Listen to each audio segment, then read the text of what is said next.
మొన్న వారం రోజుల క్రితం ఈటెల రాజేందర్ కొంచెం ఆవేదనగా మాట్లాడారు.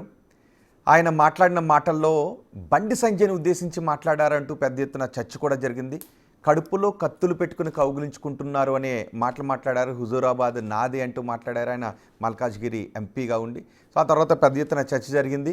ఇప్పుడు ఆ వ్యవహారం అంతా కూడా సైలెంట్ అయిపోయింది. ఏంటి ఇదంతా సైలెంట్ అయిపోవడానికి కారణం ఏంటి అనే చర్చ కూడా జరుగుతుంది. ఈ విషయం గురించి ఇప్పుడు మనం మాట్లాడుకోబోతున్నాం. నాగేశ్వర్ గారు, గత వారం పెద్ద ఎత్తున చర్చించుకున్నటువంటి అంశం ఈటెలు ఎందుకు ఇలా మాట్లాడారు, అది బండి సంజయ్ని ఉద్దేశించి మాట్లాడారంటూ పెద్ద ఎత్తున చర్చ జరిగింది. ఉన్నటువంటి ఒక్కసారిగా ఆగిపోయిందంటే ఇందులో స్టేక్ హోల్డర్స్ అందరూ వారి వారి కారణాల రీత్యా ఆగారు. నేనన్నా నిజం, ఈటెల రాజేందర్ చాలా ఆవేదనతోనే కాదు ఆవేశంతో మాట్లాడాడు. ఆవేదన అర్థం చేసుకోవచ్చు, ఆవేశమే సమస్య కదా. బీ కేర్ఫుల్ నా కొడక అన్నాడు. అది ఆవేదన ఎట్లా అవుతుంది? అది ఆవేశం అవుతుంది. సో నువ్వెవడివి, నీవెక్కడా నేనెక్కడా అని కూడా అన్నారు. సో అది ఆవేదన కాదు, ఆవేశం అవుతుంది కదా. నీవెక్కడ నేనెక్కడ అనేది ఆవేదన కాదు. సో అది సంజయ్ని ఉద్దేశించి అన్నాడని మీడియా అంతా రాసింది, మీడియా అంతా చూపింది. కానీ తర్వాత నెక్స్ట్ డే నుంచి రాజేందర్ కూడా రాజేందర్ మేము సంజయ్ని ఉద్దేశించి అనలేదు అని ఒక వివరణ మొదలుపెట్టారు. అఫీషియల్గా రిటర్న్గా ఇవ్వకపోయినా ఇప్పుడు నేను రాజేందర్ పిఆర్ఓనే నాకు ఫోన్ చేసి, సార్ అది మీకు కూడా మేము ఇన్ఫర్మేషన్ ఇవ్వాలని ఇస్తున్నాం సార్, అది సంజయ్ని ఉద్దేశించి రాజేందర్ అనలేదు సార్, అది అన్నది నిజామాబాద్ జిల్లాకు చెందిన ఆనంద్ అనే ఓ కార్యకర్త సోషల్ మీడియాలో పోస్టులు పెట్టాడు నాయకుడు, ఈ పోస్ట్ను మీరు సర్క్యులేట్ చేయండి అని ఆయన బీజేపీ గ్రూపులో సర్క్యులేట్ చేయడం కూడా పెట్టారు, అందువల్ల ఆయనను ఉద్దేశించి అన్నది అని.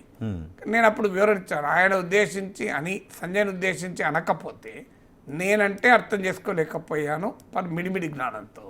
మరి ఈనాడులో సంజయ్ అని అన్నారు, జ్యోతి సంజయ్ అనే రాశారు, టైమ్స్ ఆఫ్ ఇండియా అదే రాసింది, హిందూ అదే రాసింది, ఇండియన్ ఎక్స్ప్రెస్ అదే రాసింది.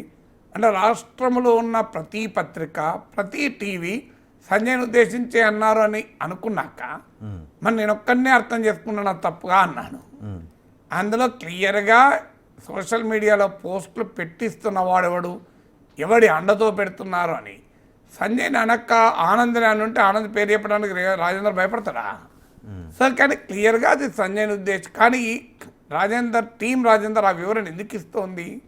ఆ వివరణ ఇవ్వడం ద్వారా ఒక సంకేతాన్ని పంపుతున్నారు, సీజ్ ఫైర్, కాల్పుల విరమణ. అంటే మేము సంజయ్తో ఘర్షణలో ఇక అడుగు ముందుకు వేయదలుచుకోలేదు. ఎందుకంటే ఈటెల రాజేందర్ ఒక పాయింట్ డ్రైవ్ చేయదలుచుకున్నాడు. ఆ పాయింట్ ఏంటి, మీరు చీమా నన్ను ఎందుకు కుట్టావు అంటే నా పుట్టలో ఏలు పెడితే కుట్టనా మరి అని మనం చిన్నప్పుడు చదువుకున్నాం చూడండి. సో ఒక మెసేజ్ ఇవ్వదలుచుకున్నాడు, హుజూరాబాద్లో నా బేస్ నేను పోగొట్టుకోదలుచుకోలేదు, దాని కొరకు ఎవరు ప్రయత్నం చేసినా that is the red line, అది క్రాస్ అయితే రాజేందర్ ఊరుకోడు అని ఒక సందేశాన్ని పంపించాడు. ఆ సందేశం పంపిన తర్వాత ఈటెల రాజేందర్ ఇప్పటికిప్పుడు ఏదో బీజేపీ నుంచి వెళ్ళిపోవాలనుకుంటే దాన్ని మరింతగా పెంచేవాడు. వెళ్ళిపోయి ఏం చేస్తాడు, కాంగ్రెస్లో చేరితే అనేక మందిలో ఒకరైతారు, బీఆర్ఎస్లో చేరితే అక్కడనే నాయకత్వ పోరు ఎక్కువైపోయింది. సో ఇప్పుడు ఆయనకు వేరే ఆప్షన్ లేదు, అందువల్ల బీజేపీలో ఉండకుండా వేరే ఆప్షన్ లేదు. బీజేపీలో ఇంకా డోర్ పూర్తిగా మూతపడలేదు, ఇంకా అవకాశము ఆయన ఆశిస్తున్నది ఏంటంటే కేంద్ర మంత్రి కావచ్చని. అది రూల్ అవుట్ కూడా చేయలేము. అందువల్ల బీజేపీలో తనకు ఆపర్చునిటీ ఎగ్జాస్ట్ కాలేదు, బీజేపీతో ఆయన వెళ్ళదలుచుకోలేదు, వేరే పార్టీలో ఆపర్చునిటీస్ లేవు. అప్పుడు ఏం చేయాలి? అందుకొరకే ఆ లిమిటెడ్ పాయింట్ డ్రైవ్ చేసి ఆయన ఊరుకున్నాడు. ఇక నేను ఇంకా ముందుకు తీసుకెళ్తే ఏమవుతుంది, ఆటోమేటిక్గా బీజేపీ పార్టీ కూడా రియాక్ట్ అవుతుంది స్టేజ్ దాటితే. ఎందుకంటే ఇది ఇప్పటిదాకా పార్టీ నాయకత్వం కూడా రాజేందర్ సంజయ్ మీద కోపంతో మాట్లాడుతున్నాడు తప్ప పార్టీపై తిరుగుబాటు కాదు అని వాళ్ళకు అంచనా, వాళ్ళ అభిప్రాయంతో ఉన్నది అధిష్టాన వర్గం. ఒకసారి దీన్ని ఇంకా ముందుకు తీసుకెళ్తే అధిష్టానం అభిప్రాయంలో మార్పు వస్తుంది. సంజయ్ని టార్గెట్ చేస్తున్నావు కానీ ఈ ప్రాసెస్లో పార్టీని దెబ్బతింటోంది, పార్టీకి నష్టం చేస్తున్నావు అనే భావన వస్తే పార్టీ గట్టిగా రియాక్ట్ అవుతుంది. ఎందుకంటే మన చరిత్రలో చూసినాం, కళ్యాణ్ సింగ్, ఉమాభారతి, యడియూరప్ప లాంటి నాయకుల విషయంలోనే పార్టీ సీరియస్గా రియాక్ట్ అయింది కదా. అవును. అందువల్ల వాళ్ళకన్నా రాజేందర్ పెద్ద నాయకుడు కాదు కదా.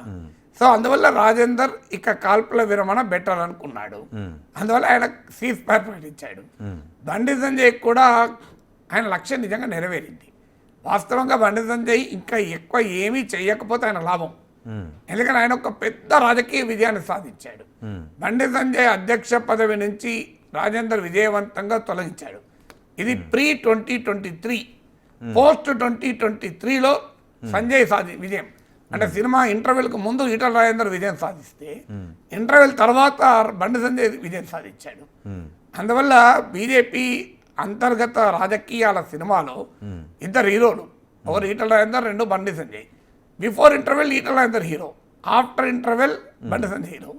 సో అందువల్ల బండి సంజయ్ తన రాజకీయ లక్ష్యం నెరవేరింది. మరి ఇక్కడ పార్టీ ఆయన పార్టీ చెప్తాను. సో బండి సంజయ్ రాజకీయ లక్ష్యం నెరవేరింది. ఎవరు చాలామంది ఊహించిన దానికి భిన్నంగా రామచంద్రరావు అధ్యక్షుడయ్యాడు. ఎవరు అవునన్నా కాదన్నా అందులో నిజమెంత అనే దాంతో చర్చ లేకుండా రాజేందర్ను బండి సంజయ్ ఆపగలిగాడు. ప్రెసిడెంట్ కాకుండా ఆపాడు. అది బండి సంజయ్ కృషి ఇంకెవరిదన్నా అయినా కూడా ఈ అభిప్రాయం అయితే వచ్చింది కదా, పార్టీలో వచ్చింది, అంతలా వచ్చింది. సో బండి సంజయ్ ఇక కామ్గా ఉంటే పని అయిపోతుంది. కానీ బండి సంజయ్ కూడా తన పార్లమెంట్ నియోజకవర్గ పరిధిలో హుజురాబాద్తో సహా తన కంట్రోల్ ఉండాలి అనే ఒక ప్రయత్నం. ఈటల రాజేందర్ మల్కాజ్గిరి ఎంపీ అయ్యాక కూడా తన భవిష్యత్ అంతా పొలిటికల్ ఫ్యూచర్ హుజురాబాద్తో లింక్ అయి ఉంది కనుక హుజురాబాద్లో ఉండాలి అని ఆయన ప్రయత్నం. ఇద్దరు పార్టీ కోసం కాకుండా తమ వ్యక్తిగత ప్రాబల్యం కోసం ప్రయత్నించారన్నది పార్టీ అభిప్రాయం. అందువల్ల బండి సంజయ్ కూడా ఒక సంకేతం క్లియర్గా వచ్చింది. రామచంద్రరావు బహిరంగంగానే చెప్పాడు. రామచంద్రరావు అన్నాడంటే ఎవరన్నట్టు అది అధిష్టానం అన్నట్టు. సో రామచంద్రరావు ఏమన్నాడు, దీన్ని అధిష్టానం చూసుకుంటుంది అన్నాడు. చూసుకుంటుందని రామచంద్రరావు అన్నాడు, కానీ బహుశా చూసుకొని ఉండాలి ఇప్పటికే. మీరు ఇద్దరు మాట్లాడకండి ఇక అని. అంటే దీనికి కాలమే పరిష్కారం చెప్తుంది అని. కొన్ని గాయాలు ఆగితే అవే మారిపోతాయి. ఇప్పుడు జలుబు ఉన్నది, వారం రోజులు మందులు వాడితే 1 వీక్, వాడకపోతే 7 రోజులు. సో అది బండి సంజయ్ వైపు. ఇక పార్టీ వైపు నుంచి చూస్తే పార్టీ ఇప్పటికిప్పుడు ఇతరులను వదులుకోదలుచుకోలేదు. ఆల్రెడీ రాజా సింగ్ తిరుగుబాటు చేశాడు. ఇక ఈ పార్టీలో ఎవరు మిగిలరు అనే అభిప్రాయం కలుగుతుంది. కొత్త వాళ్ళు రావటానికి ఇబ్బంది అవుతుంది. రాజేందర్ అందులో బలమైన నాయకుడు. ఆయనకున్న సామాజిక నేపథ్యమే కావచ్చు, ఆయనకున్న రాజకీయ నేపథ్యం కావచ్చు. అందులో రాష్ట్రంలో విస్తరించాలని చూస్తుంది బీజేపీ. తెలంగాణను పెద్ద ఎత్తున రాజకీయంగా ముట్టడించాలి అని చూస్తోంది. ఈ సమయంలో వీలైతే కాంగ్రెస్ బీఆర్ఎస్ నుంచి నాయకుల్ని లాక్కోవాలని చూస్తున్న సమయంలో ఉన్న నాయకుల్ని పంపించి రాంగ్ సిగ్నల్ ఇవ్వడం బీజేపీకి ఇష్టం లేదు. అందువల్ల బీజేపీకి ఇంకో సమస్య కూడా ఏంటంటే, ఇలా సంజయ్కి తన పార్లమెంట్ నియోజకవర్గం కనుక మీరు హుజురాబాద్లో ఆయనకి ఆధిపత్యం ఉండాలి అనే దాన్ని అంగీకరిస్తే మిగతా ఎంపీలు కూడా అదే అడుగుతారు కదా. సో దాన్ని బీజేపీకి అది పెద్ద తలనొప్పిగా మారుతుంది. ఎంపీకి ఎమ్మెల్యేలకు మధ్య తలనొప్పులుగా మారుతుంది. అందువల్ల దీన్ని ఆపదలుచుకుంది పార్టీ అధిష్టానం. సో అటు సంజయ్ ఇంట్రెస్ట్లు, రాజేందర్ ఇంట్రెస్ట్లు, బీజేపీ ఇంట్రెస్ట్లు, ముగ్గురు ఇంట్రెస్ట్లు కన్వర్జ్ ఎక్కడవుతున్నాయి, దీనికి ముందుకు తీసుకెళ్ళకూడదు. అందువల్ల పూర్తి సీజ్ ఫైర్ సాధ్యమైంది. మొత్తానికి సీజ్ ఫైర్ నడుస్తుంది. తర్వాత ఏం జరుగుతుందో చూద్దాం.